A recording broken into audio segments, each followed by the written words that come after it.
안녕하세요. 2022-732028 초정입니다. 전기전자물성공학 턴 프로젝트 2 발표를 시작하겠습니다.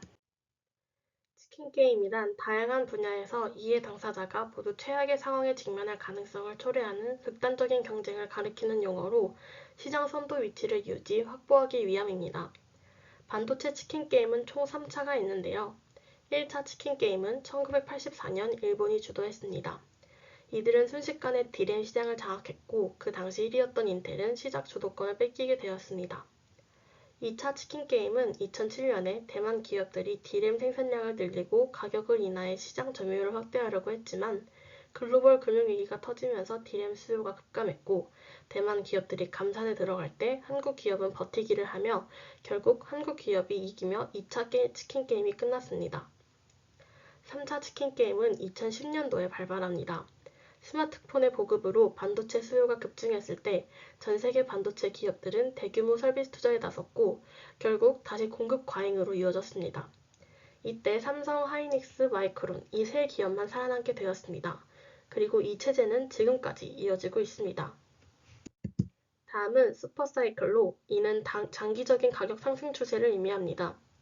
왼쪽 그림은 수요, 생산, 재고의 관계를 나타낸 그래프로 반도체의 수요가 증가하면 매출과 가격이 상승하고 어느 순간 공급이 수요를 초과하면 매출과 가격이 하락하게 됩니다. 이 과정을 거치면 슈퍼사이클이 생성되는데요.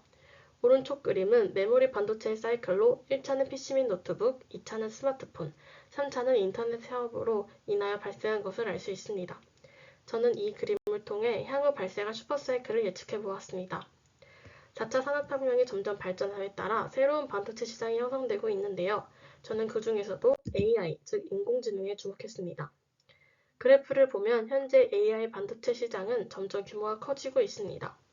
2022년 인공지능 반도체 시장은 전년 대비 27.8% 증가한 444억 달러로 예상되며 연평균 19.9%씩 증가하여 2026년에는 861억 달러에 이를 것으로 전망됩니다. AI 반도체 내부에서 기억 또는 인공지능 계산 역할을 하는 것이 메모리 반도체이기 때문에 AI 반도체가 성장함에 따라 메모리 반도체 또한 함께 성장하게 됩니다.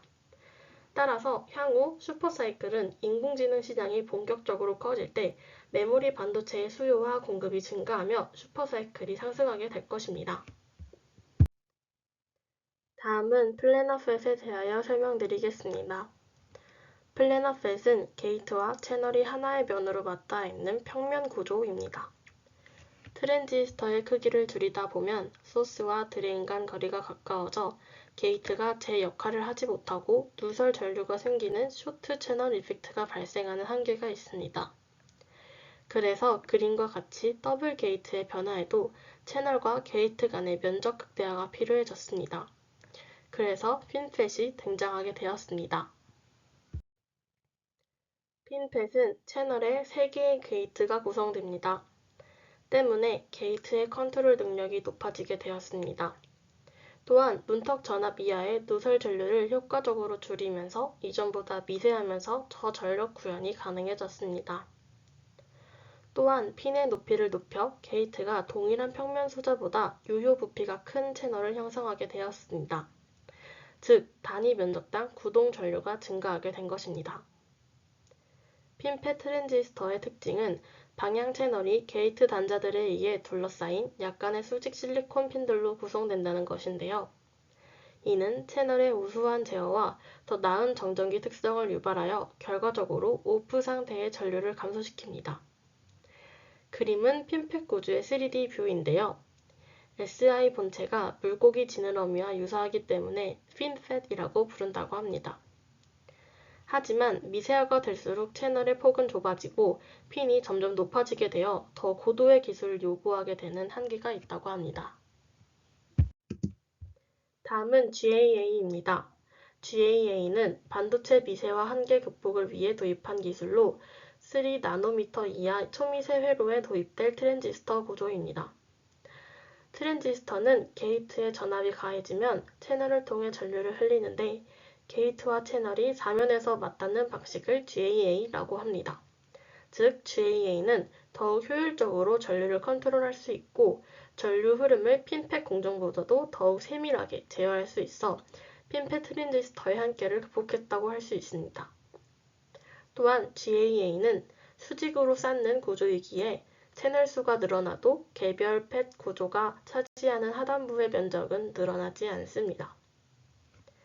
총 정리를 하자면 플래너 펫은 채널의 1개의 게이트가, 핀펫은 3개의 게이트가, GAA는 4개의 게이트가 감싸는 형태로 이전 반도체 구조의 한계를 극복하며 발전해왔습니다. 즉, 반도체는 더 작고 더 빠르게, 더욱 적은 전력만을 소비하는 방향으로 발전해 온 것입니다. 따라서 앞으로를 이끌어갈 차세대 반도체 또한 더 작고 빠른 형태를 취할 것 같습니다. 그 기본 형태는 앞에서 설명했듯이 사면을 게이트가 둘러싸고 있어 전류의 흐름을 보다 세밀하게 제어하는 등 채널 조정 능력을 극대화할 수 있고 높은 전력 효율을 얻을 수 있는 GAA와 관련된 기술이 차세대 반도체를 이끌 것이라고 생각합니다. 저는 이를 위해 SCI에 등재되어 있고 임팩트 팩터가 3.476이 되며 나노시트에 대한 내용이 그래프로 분석되어 있는 논문을 선정하였습니다. 페트에서 쇼트 채널 이펙트가 발생하면 과도한 전력 손실로 인해 성능이 제한됩니다. 이를 해결하기 위해 나노와이어와 나노시트라는 방법이 제안되었는데 나노와이어의 경우 폭과 높이가 비슷하고 채널의 높이가 약간 증가하면 나노시트로 바뀝니다. 또한 나노와이어는 낮은 쇼트 채널 이펙트로 잘 알려져 있지만 표면 거칠기로 인한 성능이 제한됩니다. 이러한 이유로 차세대 반도체는 나노시트 형태의 GAA가 응용된 구조일 것이라고 생각합니다. GAA의 여러 가지 형태 중 나노와이어를 선택한 이유에 대해 알아보겠습니다. 첫 번째 그래프를 보면 나노시트의 폭을 의미하는 NW의 값이 바뀌면 드레인 전류 값이 변하는 것을 확인할 수 있는데요. 이는 전류가 흐르는 방식에 영향을 미친다는 것을 의미합니다. 두 번째 그래프를 보면 높이를 의미하는 NT 값은 고정되어 있고 폭이 변화할 때, 즉 나노시트의 모양이 변화하면 아이온의 비례성이 증가하여 전류가 더 커지는 것을 확인할 수 있습니다. 예를 들어 높이가 5나노미터, 폭이 10에서 50나노미터이면 아이온이 286%로 증가한다고 합니다. 마지막 그래프를 보면 채널에 대한 게이트 제어가 저하되면 폭이 증가함에 따라 장치의 누출이 증가합니다. 따라서 더 좁은 나노시트를 사용하면 아이오프가 감소됨을 알 수 있습니다. 이러한 결과를 합쳐보면 나노시트의 기하학적 변동이 아이온을 상승시키고 아이오프를 감소시키는 것을 의미합니다. 이는 기존 GAA보다 더 나은 성능을 가진 것으로 간주할 수 있으므로 차세대 반도체는 나노시트를 GAA에 기하학적으로 접목시키는 형태이며 추가적으로 아이오프 값을 감소시키기 위해 기본적으로 나노시트의 폭이 좁은 형태를 고려해야 할 것 같습니다. 레퍼런스입니다. 감사합니다.